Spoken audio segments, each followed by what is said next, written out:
ছোটবেলায় যখন মা বাবা আমাদের শাসন করতো, আমরা কিছু যখন ভুল কিছু করে ফেলতাম, ছুটতেই চলে যেতাম দিদার কাছে, দাদুর কাছে, ঠাকুরদার কাছে, ঠাকুমার কাছে। আমাকে আমার বাবা এটা বলেছে, আমার মা আমাকে এটা মারছে, তোমরা বাঁচাও। এটা কিন্তু আমরা সবাই করে থাকি, জানেন তো। এখনও আমার দাদু রয়েছেন, অর্থাৎ আমার ঠাকুরদা রয়েছেন, এবং আমার মামার বাড়ি দিদা রয়েছে।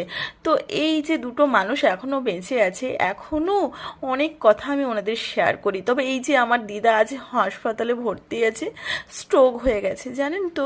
এই দিদার সাথে কিন্তু আমি অনেকটা দিন কাটিয়েছি, অনেক সময় কাটিয়েছি। আমার মা কিন্তু 5টা বছর এই দিদার কাছে আমাকে রেখে দিয়ে গেছিল, কিন্তু আজ সেই দিদা আমার অসুস্থ। তো এত গরমের মধ্যেও আমি সেই মঙ্গলবারের দিন 4:30টার সময় দিদাকে দেখতে বেরিয়ে গেছিলাম। তো মা সেখানে, মাসি, ভাই সবাই ছিল। তো সবার সাথে দেখা করলাম, দিদাকেও দেখলাম। এখন